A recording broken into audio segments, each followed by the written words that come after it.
नमस्कार सम्पूर्णमा फेरि पनि पार्ट 3 मा हजुरहरुलाई स्वागत छ। आज चाहिँ म हिस्ट्रीको बाँकी अंशहरु चाहिँ सर्टकटमा सबै भन्ने छु है। अब कुरा गरौँ एकीकरण अभियानको कुरा हैन। एकीकरण अभियानमा चाहिँ कसरी चाहिँ सुरुवात भएको थियो भन्ने कुराहरु चाहिँ सर्टकटमा तपाईलाई म बुझाउने छु। सम्पूर्ण एक बाइ एक त तपाईहरुले स्टोरीहरु पढ्न थाल्नु भने त भ्याउनुहुन्न हैन। अब त टाइम पनि बाँकी छैन नि त। सो सर्टकटमा एक्जाम पोइन्ट अफ भ्यूबाट आवश्यक केही कुराहरु चाहिँ म तपाईहरुलाई भन्ने छु। अब सर्वप्रथम चाहिँ एकीकरणको पूर्व तयारी। अब चाहिँ सबैजनाले कपी पेन लिएर बस्नुस्, म भन्छु तपाईहरुले चाहिँ पोइन्टहरु वन बाइ वन पोइन्ट आउट गर्नु होला। अनि म्याम हजुरले फोटो नै खिचेर राख्दिनु न भन्ने पनि गर्नु भएको छ हैन। कतिको त मैले राख्दिएको हुन्छु, तर कति चाहिँ तपाईले सुनेर आफूले लेख्नु भयो भने चाहिँ त्यो सर्टकटमा कपीबाट खोइ नसुनिकन सारेको भन्दा सुनेर सारेको कुराहरु चाहिँ के हुन्छ त हाम्रो दिमागमा बस्छ, जसले गर्दा एक्स्ट्रा एफोर्ट लाएर कण्ठ पार्नु पर्दैन नि त। सो त्यही भएर अलिकति मेहनत चाहिँ गर्नु पर्यो है तपाईहरुले। हुन त तपाईहरुले नै गर्ने हो मेहनत, तर त्यसमा पनि थोरै एफोर्ट लाउनु है त। सो यसको चाहिँ म नोट राख्दिन्न, तपाईलाई म भन्ने छु, तपाईले पोइन्ट टिपेर राख्नुहोस्। इफ मिल्छ भने चाहिँ मेरो टिकटकमा गएर तपाईले चाहिँ टिपेको नोट चाहिँ फोटो खिचेर राख्दिनु भयो भने चाहिँ I would love to see हैन। तपाईहरुको वर्कहरु हेर्न चाहिँ म एकदम खुसी हुने छु है त। किनभने मैले तपाईहरुलाई हेल्प गर्नलाई एफोर्ट लागिरहेको छु भने चाहिँ तपाईले पनि मेरोबाट चाहिँ लिएर केही भएको रहेछ है भन्ने जान्न पाउनु चाहिँ मेरो लागि पनि एकदम खुसीको कुरा हो नि त है। सो ढिला नगरी सुरु गरौँ। एकीकरणको चाहिँ पूर्व तयारी कस्तो थियो त भन्ने कुरा है त। पृथ्वीनारायण शाहले कहिले आउन सक्छ कि एक्जाममा, त्यही भएर लेख्नु पर्यो। पालपाली उद्योग सेन पृथ्वीनारायण शाहका चाहिँ मामा थिए। मामाको सल्लाह अनुसार लमजुङसँग चाहिँ 1797 मा चाहिँ उनले सन्धि गरे। विक्रम सम्वत 1797 मा नरभूपाल शाहले नुवाकोटसँग युद्ध हारेपछि चाहिँ पृथ्वीनारायण शाहको नेतृत्वमा चाहिँ यो सन्धि भएको थियो। आफू राजा नहुँदै विक्रम सम्वत 1798 मा चाहिँ पृथ्वीनारायण शाहले भक्तपुरको भ्रमण गरी रणजित मल्लका छोरा वीर नरसिंह मल्लसँग चाहिँ मित लगाएर लगभग 1 वर्ष त्यही बसेका थिए, जसले चाहिँ उनले उपत्यकाको बारेमा चाहिँ सम्पूर्ण विवरणहरू चाहिँ बुझ्ने मौका पाएका थिए है। फर्कने बेलामा कान्तिपुरका राजा जयप्रकाश मल्लसँग पनि मितेरी लगाए। यस लगाएबाट चाहिँ यसबाट राजनीतिक अवस्था बुझ्न चाहिँ उनलाई एकदमै सहज भएको थियो। अनि त्यसपछि दोस्रो भ्रमणमा चाहिँ पृथ्वीनारायण शाहले कान्तिपुरबाट जितेका केही क्षेत्रहरू भक्तपुरलाई दिने लोभ देखाई कान्तिपुर र भक्तपुरको बीचमा चाहिँ विभिन्न षड्यन्त्र गरेर फाटो ल्याइदिएका थिए हैन। अनि आफ्नी जेठी आमा र जनताको सल्लाह अनुसार पृथ्वीनारायण शाहले आफ्ना विश्वासका पात्र विराज बखेतीको सट्टामा कालु पाडेलाई चाहिँ काजीको पद दिए हैन। नुवाकोटको पहिलो युद्ध हारेपछि चाहिँ गोर्खाका प्रत्येक घरबाट 1-1 रुपैयाँ उठाएर चाहिँ उनीहरूले चाहिँ, किनभने गोर्खा त एकदमै गरिब स्थान थियो नि त त्यति बेला देश थियो हैन। अनि त्यही भएर हरेक घरधुरीबाट 1-1 रुपैयाँ उठाएर उनले चाहिँ बनारसबाट हात हतियारहरू मगाएर चाहिँ के भन्छ युवाहरूलाई सेनामा भर्ती गराउने कामहरू गरेका थिए। यहाँबाट चाहिँ एउटा सामाजिक परिचालन र समाजबाट चाहिँ कुनै पनि एउटा नेतृत्व गर्ने व्यक्तिले चाहिँ कसरी लाभ लिन सक्छ र दुवैलाई कसरी फाइदा हुन्छ भन्ने एउटा उदाहरण पनि उहाँले सेट गर्नु भएको छ यहाँबाट है त। सो यही मध्ये 4-5 वटा पोइन्टहरू तपाईँले टिप्नुभयो भने पुग्छ, यति नै लेखे पुग्छ है। अभियसली तपाईले लेखेर अनि मलाई सकेसम्म चाहिँ फोटोहरू पठाइदिनुहोस् ल, म एकदम खुसी हुने छु। अब सुरु गरौँ पृथ्वीनारायण शाहको बारेमा है त। नेपालको आधुनिक काल यानि कि तेस्रो चरण चाहिँ पृथ्वीनारायण शाहको एकीकरणपछि सुरु भएको हो हैन। कान्तिपुर एकीकरण गरेपछि उन चाहिँ पृथ्वीनारायण शाहले विक्रम सम्वत 1825 मा चाहिँ कान्तिपुर एकीकरण गरे। त्योभन्दा अगाडि नै एकीकरण त गरेको, तर नेपाललाई नै एकीकृत गरेर बनाउँछु भन्ने अभियान चाहिँ कान्तिपुर एकीकरण पछि चाहिँ सुरु भएको हुनाले कान्तिपुर एकीकरण पछि मात्रै आधुनिक काल सुरु भएको है, त्योभन्दा अगाडि होइन नि। अब नरभूपाल शाह र कौशल्यावतीको तर्फबाट पृथ्वीनारायण शाहको जन्म चाहिँ 1779 पुस 27 गते गोर्खामा भएको थियो। पृथ्वीनारायण शाह नै राजा नरभूपाल शाहका चाहिँ जेठो सन्तान। उनका चाहिँ 4 रानी 7 छोरा र 1 छोरी थिए हैन। अनि चन्द्रप्रभावती चाहिँ यिनी खाँचीकी राजकुमारी हैन, पृथ्वीनारायण शाहकी जेठी आमा। उनी चाहिँ निसन्तान भएको हुनाले कौशल्यावती अनुसारबाट चाहिँ जेठो छोराको रूपमा पृथ्वीनारायण शाहको जन्म भएको थियो हैन। अनि त्यस पछाडि यिनको हेरचाह शिक्षा दीक्षा चाहिँ चन्द्र प्रभावतीले चाहिँ एकदमै धेरै महत्त्वपूर्ण भूमिका निर्वाह गर्नुभएको थियो। अनि यिनको पहिलो विवाह चाहिँ मकवानपुरकी राजकुमारी इन्द्रकुमारीसँग भएको थियो, तर उनले मन्दपमै छोडेर आएका थिए। उनले डिमान्ड गरेका अनुसार चाहिँ दाइजो नदिएको हुनाले भन्ने गरिन्छ। त्यस पछाडि दोस्रो विवाह नरेन्द्र लक्ष्मीसँग विक्रम सम्वत 1798 मा चाहिँ भएको थियो हैन। अनि 1779 चैत्र 25 गते चाहिँ नरभूपाल शाहको मृत्युपछि गोर्खाका राजा भएका थिए यिनी। नुवाकोटको पहिलो आक्रमणको अब एकीकरण अभियानका कुरा गरौँ हैन। नेपाल एकीकरण अभियानको पहिलो आक्रमण नुवाकोटमा भएको थियो, जसमा चाहिँ पृथ्वीनारायण शाह असफल भएका थिए। दोस्रो पटक चाहिँ काशीबाट हात हतियार ल्याई एकीकरण अभियानमा चाहिँ लागेका थिए उनी। नेपाल एकीकरण अभियानको अर्को प्रयास साँखु विक्रम सम्वत 1803 मा भएको थियो, जुन विजय भएर चाहिँ उनीहरूलाई एकदमै धेरै हौसला मिलेको थियो। त्यस पछाडि कीर्तिपुरमाथि पहिलो आक्रमण 1814 मा असफल भयो।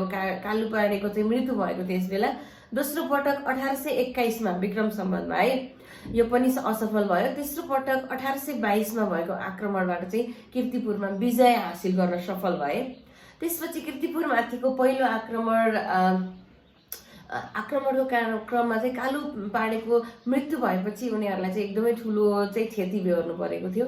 मकवानपुर चाहिँ पृथ्वीनारायण शाहको पहिलो ससुराली थियो, जहाँ विवाहमा 9 लाख हार र एक कडा हात्ती नदिएको न्युमा उनी बेहुलीले नदी मण्डपबाटै फर्केका थिए।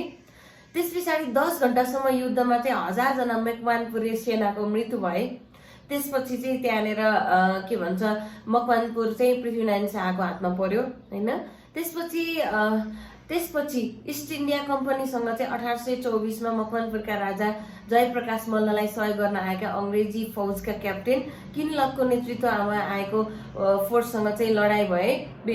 अंग्रेजबाट चाहिँ गोर्खाली फौजले आधुनिक हतियार प्राप्त गरेको थियो त्यति बेला हैन। अनि 1825 मा असोज 3 गते दिनभरि इन्द्रजात्रा मनाएर कान्तिपुरहरू मस्त निन्द्रामा भएको बेला गोर्खाली फौजले चाहिँ आक्रमण गरी हैन त्यहाँनिर चाहिँ कब्जा जमाएको थियो। त्यसपछि 1826 मङ्सिर 1 गते भक्तपुर आक्रमण गरी चाहिँ विजय प्राप्त गरे हैन। अनि 1831 माघ 1 गतेका दिन नुवाकोटको देवी घाटमा चाहिँ उनको मृत्यु भएको भनिन्छ। अनि उनको मृत्यु सम्बन्धीको कुरा पनि एक्जाममा आउन सक्छ। अनि मैले यो एकीकरण अभियानको सर भने नि यसको चाहिँ म तपाईहरुलाई फोटो राख्ने छु। अब इफ समय रेखामा चाहिँ यो पनि आउन सक्ने सम्भावना छ। यो पढ्नुभयो भने समय रेखालाई नि पुग्यो, एकीकरण अभियानको लागि पनि तपाईलाई पुग्छ है। त्यसपछि उनका मृत्युबारे चाहिँ विभिन्न भनाइहरू छन्। एक्ज्याक्ट किन कसरी मृत्यु भयो भन्ने चाहिँ छैन हैन। अब यसका केही कुराहरू चाहिँ म तपाईहरुलाई भन्छु। उनको मृत्युबारे पर्वतका राजाले भारदारले लेखेको चिठी पत्रमा चाहिँ गोर्खाका राजा हामीमाथि दागा राखी दगा गर्न नुवाकोट आया था, भगवत इच्छा त आफै होलिया, अर्थात् गोर्खाका राजा हामीलाई सिद्ध्याउन आएका थिए तर भगवानको इच्छा आफै सिद्धिए भन्ने यस भनाइबाट चाहिँ हैन उनको चाहिँ आक्रमणको क्रममा चाहिँ मारिए कि भन्ने पनि अनुमान लगाउन सकिन्छ। अनि अरु लिखतमा भने उनी रोगद्वारा मरेको भन्ने चाहिँ उनको मृत्यु भएको भन्ने कुरा चाहिँ छ हैन। यसमा चाहिँ उनले चाहिँ शरीरमा फोका हैन ठेउला आएको र त्यही ठेउला अहिले अब चिकन पक्स भनिन्छ नि हैन, त्यही ठेउलाले चाहिँ एकदमै धेरै उनको जिउमा फैलिएर अनि त्यसकै कारण मृत्यु भयो पनि भन्ने गरिन्छ। अनि विक्रम सम्वत 2007 सालमा भारतकै बनारसबाट छापिएको रामजी उपाध्यायको नेपाल इतिहास अर्थात् दिग्दर्शन भन्ने पुस्तकमा चाहिँ पृथ्वीनारायण शाह शिकार खेल्न जाँदा उनलाई बाघले झम्टियो र त्यसलाई मार्न सफल भएनन्, त्यसबाटै उनको बाघबाटै मृत्यु भएको भन्ने पनि उल्लेख गरिएको छ। उनको जे कारणले भए पनि उनको मृत्यु चाहिँ त्यति बेला भएको थियो। ठ्याक्कै यही कारण चाहिँ हामीले अहिलेसम्म पत्ता लगाउन सकेको अवस्था चाहिँ छैन। धेरै जस्तोको भनाइ अनुसार नै यसका बारेमा हामीले पत्ता लगाएको हो। र अर्को छ दिव्य उपदेश हैन। दिव्य उपदेशमा चाहिँ उनले भनेको के हो त, मलाई हिजो टिकटकमा लाइभमा पनि धेरैजनाले सोध्नु भएको थियो। दिव्य उपदेश भनेको चाहिँ पृथ्वीनारायण शाह चाहिँ घाटमै लागेका बेला उनले चाहिँ आफ्ना भारदारहरूलाई चाहिँ केही सुझावहरू दिएका थिए, जुन चाहिँ दिव्य उपदेश भनेर राखिएको छ, जसमा चाहिँ विभिन्न उपदेशहरू थिए। जस्तै नेपाल दुई ढुङ्गा बीचको तरुल जस्तो रहेछ, दक्षिणको बादशाह महाचतुर रहेछ, जाई कटक गर्नु जिकी कटक नगर्नु हैन भनेको। आफै न्यु खोज्न नजानु तर न्यु खोज्न आउनेलाई नछोड्नु भन्न खोजे। अनि त्यस्तै गरी नेपाल चार वर्ण 36 जातको साझा फुलबारी हो। यस्ता विभिन्न सान्दर्भिक उपदेशहरू चाहिँ उनले दिएका थिए। अनि उनको मृत्यु भयो। त्यस पछाडि चाहिँ देवीघाटमा उनको मृत्यु भएको भन्ने लिखितमा चाहिँ भेटिन्छ र हामीले विकिपिडियामा सर्च गर्यौँ भने पनि यही कुरा देख्न सकिन्छ है। अब यसबाट चाहिँ तपाईँले के भन्छ पृथ्वीनारायण शाहको एकीकरणको बारेमा बुझ्न सक्नुहुन्छ। अनि त्यसपछि दोस्रो चरण पृथ्वीनारायण शाहका 2 छोरा प्रताप सिंह र कान्छा बहादुर शाह। प्रताप सिंहको मृत्यु 25 वर्षकै उमेरमा भयो। त्यस पछाडि प्रताप सिंह शाहका छोरा रणबहादुर शाहलाई चाहिँ 2.5 वर्षको उमेरमा राजा घोषणा गरियो। नाबालक भएकाले उनका नजिकका अभिभावकले चाहिँ राज्य सञ्चालन गरिदिने चलन रहेको छ, जसलाई नायबी शासन भनिन्छ हैन। नायबी शासन भनेको के हो भनेर पनि सोध्न सकिन्छ है, त यही लेख्नु होला। राजेन्द्र लक्ष्मीजी प्रताप सिंह शाहकी रानी अर्थात् नाबालक राजा रणबहादुर शाहकी चाहिँ माता थिइन्। उनको आफ्ना पतिको मृत्यु भएपछि राजेन्द्र लक्ष्मीले चाहिँ नायबी भएर सञ्चालन गर्ने अनि त्यस पछाडि राष्ट्रको जिम्मेवारी आफै लिनुपर्ने हुँदा उनी सती चाहिँ गएकी थिइन्। महिलाले पनि राष्ट्र रक्षा गर्न सक्छन्, देशलाई केही कुरा गर्न सक्छन्, हिम्मत देखाउन सक्छन् भन्ने चाहिँ एउटा दरिलो उदाहरण चाहिँ यो पनि हो हैन। उनी आफै नाङ्गो तरबार बोकेर घोडामा चढी चाहिँ उपत्यकाको अवलोकन गर्ने हैन, सेनाहरूको हौसला बढाउन युद्ध मैदानमा जाने, यसरी चाहिँ उनले हौसला बढाउने एउटा बहादुर रानीको रूपमा हामीले चिन्न सकिन्छ। त्यस पछाडि पृथ्वीनारायण शाहका छोराले चाहिँ यसरी चाहिँ नातिबाट चाहिँ शासन चलिरहेको होइन। अनि बहादुर शाहको चाहिँ ले चाहिँ आफ्नो राज्य बिना प्रमाण चाहिँ होइन राज्य चाहिँ हातमा लिन लाग्छ भनेर उनलाई चाहिँ राजेन्द्र लक्ष्मीलाई चाहिँ कुरा लगाएपछि बहादुर शाहलाई चाहिँ के गरियो त उनलाई चाहिँ दरबारभित्रै कैदमा राखियो होइन। अनि त्यस पछाडि चाहिँ फेरि अनि कैदमा राखियो। त्यसपछि बहादुर शाहले चाहिँ एकीकरण अभियानलाई गराउने तयारी गरिरहेका थिए होइन। यो मौकामा चाहिँ राजेन्द्र लक्ष्मीलाई पनि नराम्रो सम्बन्ध भन्ने हिसाबले चाहिँ उनलाई फेरि कैदमुक्त हेर्नुहोस् न दरबारभित्रै कस्तो षड्यन्त्रहरू चल्यो क्या होइन। अनि यस्तै कुराहरू चलिरहेको बेला होइन। अनि 1842 श्रावण 2 गते चाहिँ राजेन्द्र लक्ष्मीको चाहिँ देहान्त भयो होइन। यिनको समयमा चाहिँ कास्की, तनहुँ, लमजुङ, गरौँ, वीरकोट, सतौँ आदि राज्यलाई चाहिँ नेपालमा चाहिँ मिसाएकी थिइन् उनले। त्यस पछाडि सुरु हुन्छ तेस्रो चरण। बहादुर शाहको चाहिँ एक योग्य पुत्रका छोरा पिताका चाहिँ पुत्र थिए होइन। काम गर्न खोज्ने व्यक्तिलाई चाहिँ राजनीतिमा टिक्न नदिने एउटा चलनले गर्दाखेरि चाहिँ राजेन्द्र लक्ष्मीको निधन भएपछि रणबहादुर चाहिँ नायबी भएर देशको रक्षा गर्ने चाहिँ उनको जिम्मेवारी उनको काँधमा आयो होइन। अनि त्यसपछि बहादुर शाहको उद्देश्य आफ्ना पृथ्वीनारायण शाह र आफ्नो भाउजूको चाहिँ एकीकरण अभियानको सपना साकार गराउनु थियो होइन। त्यसपछि उनले चाहिँ थप सैनिक तालिम, भर्ना, तलब वृद्धि जस्ता कामहरू गरेर होइन अमर सिंह थापा, दामोदर पाण्डे जस्ता विभिन्न योद्धाहरूको चाहिँ सहभागी लिएर चाहिँ एकीकरण अभियान चाहिँ बढाए। उनले चाहिँ अर्घा, खाँची, धुर्कोट, पहिला अर्घा र खाँची दुईटा राज्य थिए, पछि मिक्स भएको है। प्युठान, दाङ, रोल्पा जस्ता राज्यहरूलाई मिलाए। त्यस पछाडि जाजरकोट र मुस्ताकलाई पनि आफ्नो आश्रयमा पारेर चाहिँ जित्न सफल भए। युद्धमा सफलता प्राप्त गर्दै गएका बहादुर नेपालीहरू चाहिँ अगाडि बढिरहेका थिए। त्यस पछाडि गढवालको राजधानी श्रीगङ्गरमाथि 1848 मा है अनि कब्जा जमाए। अनि त्यसपछि त्यहाँ कब्जा जमाइसकेपछि चाहिँ नेपालको तिब्बतसँग युद्ध चाहिँ सुरु भयो।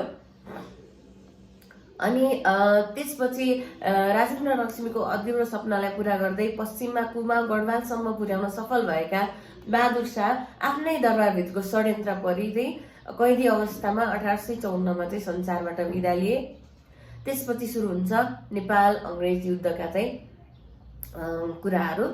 अब हामी सिधै नेपाल अंग्रेज युद्धका चाहिँ कारणहरू चाहिँ तर्फ जाउँ। यसको विभिन्न स्टोरी तर्फ चाहिँ हामी जाँदैनौँ किनभने एकदमै लामो हुनेवाला हुन्छ यो भिडियो। त्यही भएर सर्टकटमा नेपाल अंग्रेज युद्धका प्रमुख कारण भनेको चाहिँ उपत्यका भएका पादरीहरूलाई चाहिँ पृथ्वीनारायण शाहले एकीकरण गरेपछि यहाँबाट निकालेका थिए। त्यही रिसको कारणले पनि हुन सक्ने होइन। अनि भारतका केही महत्त्वपूर्ण ठाउँहरू चाहिँ नेपालमा गाभियो, जसले गर्दा ब्रिटिसले भारतमा कब्जा जमाइरहेका थिए। अनि त्यही कुरालेको रिसमा चाहिँ नेपाल अङ्ग्रेज युद्ध भएको हुनसक्छ। अनि त्यस पछाडि अङ्ग्रेजहरूको नेपाल एकीकरण अभियानमा चाहिँ केही शासकहरूले चाहिँ अङ्ग्रेजको शरणमा गएका थिए, जसले गर्दाखेरि पनि हुन सक्ने। अर्को आर्थिक कारण भनेको चाहिँ नेपाल अङ्ग्रेजहरूले चाहिँ चीनसम्म तिब्बतसम्म चाहिँ व्यापार गर्न चाहन्थे, जसको एउटै बाटो चाहिँ नेपालको बाटो थियो, त्यसै कारणले पनि हुन सक्ने। अर्को भनेको नेपालमा चाहिँ एकदमै हावापानी भौगोलिक दृष्टिले चाहिँ एकदमै सुन्दर देश भएर चाहिँ यहाँको स्रोत र साधन चाहिँ बाट चाहिँ लोभिएर र तत्कालीन अन्तिम कारण भनेको बुटवल र शिवराजको विवादलाई लिएर होइन।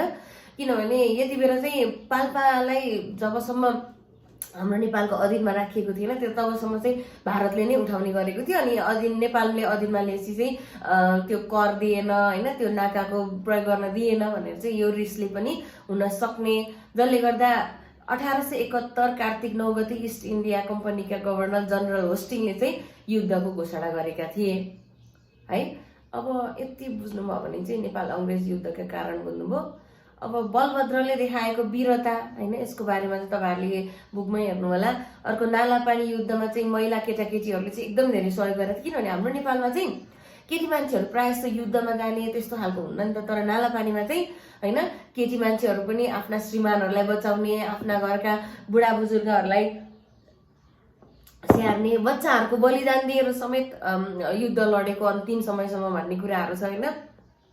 अनि त्यस पछाडि भक्ति थापाको भूमिका, अमरसिंह थापालाई जिउँदो बाघ भनिन्छ, किनभने उनले चाहिँ निरन्तर उनले राष्ट्रियता जोगाउनलाई चाहिँ एकदम अगाडि बढेको होइन। अनि त्यस पछाडि सुगौली सन्धि भएपछि चाहिँ उनले सुगौली सन्धि हेर्न नसकेर हिउँको थुप्रोमाथि बसेर आफ्नो चाहिँ देह त्याग गरेका थिए। उनलाई चाहिँ जिउँदो बाघ भनेर पनि चिन्ने गरिन्छ, उनको साहसी राष्ट्र र राष्ट्रियता प्रतिको मोहको लागि चाहिँ है यसरी चाहिँ सम्मान गरिएको छ, यो कुरा जान्नु पर्यो। र सुगौली सन्धिमा चाहिँ अब नेपालले चाहिँ विभिन्न धाराहरूमा चाहिँ साइन गर्यो, जसमा चाहिँ भूभागहरू चाहिँ धेरै भूभागहरू सधैँका निम्ति गुमाउनु पर्यो, दुवै देशले राजदूतहरू चाहिँ के भन्छ राख्ने होइन, त्यस्तै गरी भूमिमा विवाद दावी गर्न नपाउने, यस्ता यस्ता कुराहरू चाहिँ यसमा उल्लेख गरिएको थियो। त्यसपछि सुरु हुन्छ राणाकाल। मैले चाहिँ तपाईँहरूलाई सबै स्टोरी चाहिँ मैले भनेको छैन, किनभने इक्जाम पोइन्ट अफ भ्यूको लागि चाहिँ हामीले पढिरहेको भएर होइन। अब राणा शासनकाल चाहिँ कसरी सुरु भयो भन्ने कुरा चाहिँ हामी छलफल गरौँ। अब पृथ्वीनारायण शाहपछि प्रताप सिंह अनि रणबहादुर शाह, गिरिबाड युद्ध विक्रम र राजेन्द्र विक्रमको पालामा चाहिँ राणा शासनकाल सुरु भएको थियो। त्यस पछाडि राजा राजेन्द्रका चाहिँ 2 श्रीमतीहरू थिए होइन। अनि साम्राज्य लक्ष्मी उनको मृत्यु भइसकेको थियो अनि उनका छोरा सुरेन्द्र विक्रम र उपेन्द्र विक्रम थिए। कान्छी महारानी पनि रानीका छोरा चाहिँ रणेन्द्र विक्रम थिए। त्यस पछाडि राजा राजेन्द्रले 2 दिदी बहिनी साम्राज्य लक्ष्मी र राज्य लक्ष्मीलाई विवाह गरेको होइन। जेठी महारानीको मृत्यु पश्चात कान्छी महारानीले चाहिँ आफ्ना छोरालाई चाहिँ राजा बनाउने उनको सोचले गर्दाखेरि चाहिँ दरबारभित्र चलखेल सुरु भएको हुनाले चाहिँ राणा शासनकाल चाहिँ सुरु भएको मानिन्छ होइन। अनि अब जङ्गबहादुरको थोरै ब्याकग्राउन्ड भनौँ। काजी बालनरसिंह कुँवर र गणेश कुमारीका चाहिँ 7 जना छोरामध्ये जेठा छोरा चाहिँ जङ्गबहादुर राणा हुन्। माधवर सिंह भने चाहिँ जङ्गबहादुरका आफ्नै मामा, जो चाहिँ त्यति बेलाका तत्कालीन प्रधानमन्त्री रहेका थिए होइन। अनि त्यही आफ्ना मामा भएका कारणले उनले दरबारभित्र चाहिँ प्रवेश गर्ने मौका पाए। उनी चाहिँ एकदम 12 वर्षदेखि प्रयोग नगरेको इनारमा हाम फालेर निस्किन सक्ने, त्रिशुनी नदीमा चाहिँ एकदम भेलाको बेलामा पनि वारपार गर्न सक्ने, रिसाहा जङ्गली हात्तीलाई चाहिँ एकदमै धेरै उनले नियन्त्रण गर्न सक्ने, यस्ता बहादुरी देखाएर चाहिँ राजाको अगाडि चाहिँ उनले एकदमै राम्रो आफ्नो छवि चाहिँ निर्माण गरेका थिए।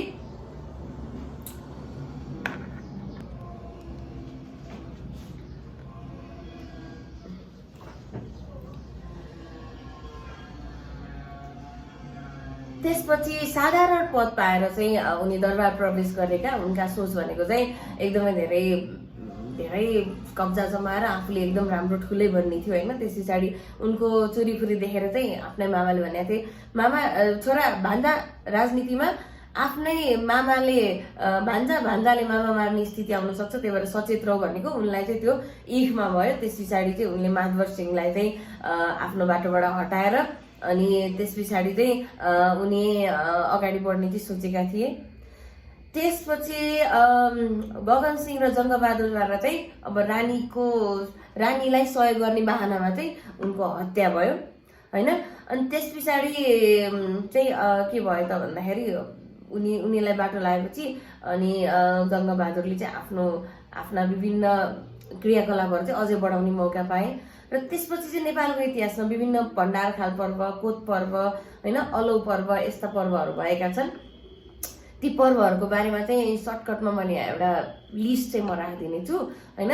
अनि त्यो लिस्ट चाहिँ हेर्नु होला र त्यसपछिका कुराहरू चाहिँ तपाईँहरूले सर पढ्न सक्नुहुनेछ। अनि त्यसपछि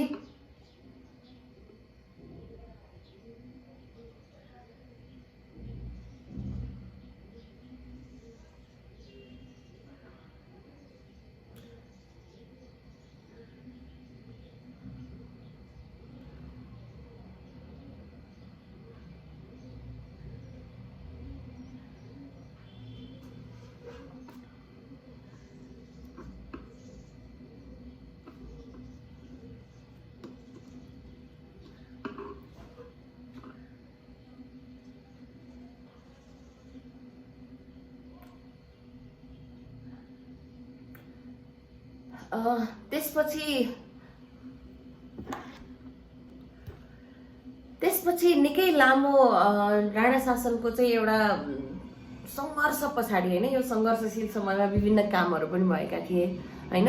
ती कामहरूको बारेमा पनि मैले छोटो फोटो राखिदिने छु, त्यहीँबाट हेर्नु होला होइन। अनि त्यसपछि विभिन्न कामहरू पनि भएका थिए। अनि त्यस्तै गरी धेरै सङ्घर्षहरू चाहिँ हाम्रो नेपालले भोग्नु पर्यो। र 2007 सालमा चाहिँ के भयो त भन्दा 2007 साल फागुन 1 गते दिल्ली सम्झौता भएपछि चाहिँ राणा, नेपाली काङ्ग्रेस र राजा त्रिभुवन बीच भएको सम्झौताले चाहिँ प्रजातन्त्रको घोषणा गर्यो। अनि त्यस पछाडि चाहिँ राणा शासनको अन्त्य भई प्रजातन्त्रको स्थापना भयो। अनि 2007 साल चैत्र 29 गते नेपालको अन्तरिम शासन विधान पनि लागू भयो। अनि त्यसपछि सरकार गठन हुने, विघटन हुने, राजनीतिक दलभित्रै पदको सङ्घर्ष चल्ने, खुकुरी दल भनेको आतंककारी समूह, अब देशको विरुद्धमा बोल्ने व्यक्तिहरूको चाहिँ आतंक मचाइने होइन, यस्ता किसान आन्दोलन यस्ता कुराहरूको चाहिँ एकदमै के भन्छ सङ्घर्ष फेरि पनि हाम्रो नेपालमा सुरु भयो, जसले गर्दा 2007 देखि 2017 साललाई चाहिँ पहिलो सङ्क्रमणकालीन भनिन्छ। र यसको पनि मैले तपाईँहरूलाई थोरै डिटेल भनिदिने छु। अनि त्यसपछि 2015 सालमा नेपाल अधिराज्यको संविधान निर्माण हुन्छ, पहिलो संसदीय आम निर्वाचन पनि हुन्छ होइन, जसले बीपी पैराला चाहिँ पहिलो नेपालको जननिर्वाचित प्रधानमन्त्री बन्छन्।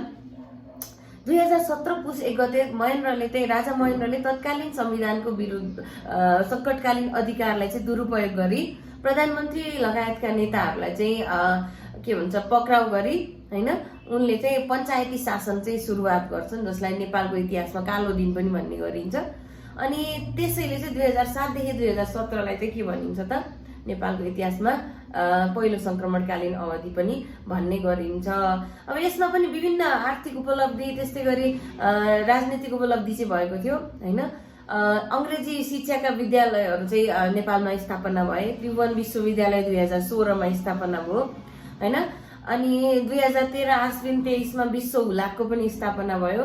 2013 भाद्र 17 मा भूमि सम्बन्धी घोषणा भयो होइन, जसले मोहियानी हकको पनि व्यवस्था गर्यो। मोहियानी भनेको चाहिँ जग्गामा गरी खाने व्यक्तिहरूको हक। अनि कृषि आधुनिकीकरणका लागि चाहिँ व्यापार प्रवर्धन गर्ने विभिन्न पहलहरू सुरु भयो। कर व्यवस्था लागू भयो। 2013 वैशाख 14 गते चाहिँ राष्ट्र ब्याङ्कको पनि स्थापना भयो। राम्रा कामहरू पनि भएको थियो। त्यसपछि सुरु हुन्छ पञ्चायती व्यवस्था। अब दलहरूमाथि प्रतिबन्ध लगाएर चाहिँ उनले के गरे त हाम्रो नेपालको इतिहासमा चाहिँ 30 वर्षसम्म चाहिँ पञ्चायती व्यवस्था चाहिँ सञ्चालन भएको थियो होइन। अनि विभिन्न उद्देश्य लिएर चाहिँ यसमा चाहिँ के भन्छ उद्देश्य लिएर चाहिँ विभिन्न कामहरू जस्तै राजाका विभिन्न आफ्ना अति प्रिय व्यक्तिहरूलाई चाहिँ शासनमा राखेर चाहिँ अब जनताका कुराहरू बुझ्ने भनेर पठाउने। तर मुख्य यति बेला पनि नेपालले चाहिँ एकदमै धेरै सङ्घर्ष चाहिँ गर्नु परेको अवस्था चाहिँ थियो है। अनि त्यसपछि चाहिँ यहाँ मैले केही पोइन्टहरू यहाँ खोज्दैछु तपाईँहरूको लागि। अनि त्यसपछि सङ्घर्ष भएका कारण चाहिँ के हुन्छ भन्ने कुराहरूमा चाहिँ यहाँ कारण चाहिँ मैले तपाईँहरूलाई स्क्रिनसट पनि राखिदिने छु, हेर्नु होला।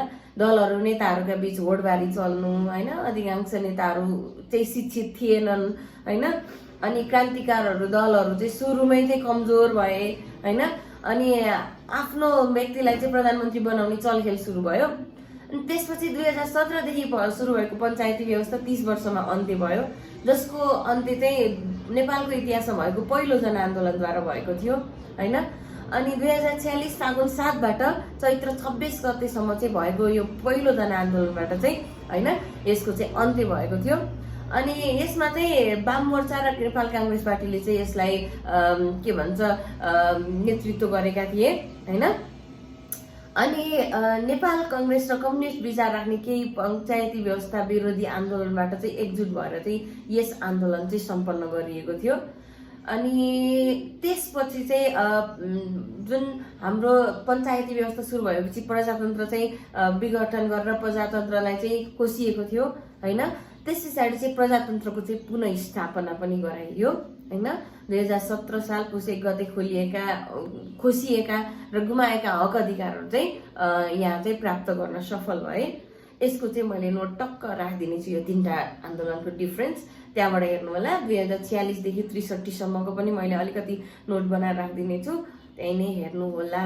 अब हेरौँ है त, रहेको छ पञ्चायत सम्बन्धीको नोट, तपाईँहरूले यहाँबाट सर हेर्न सक्नुहुन्छ।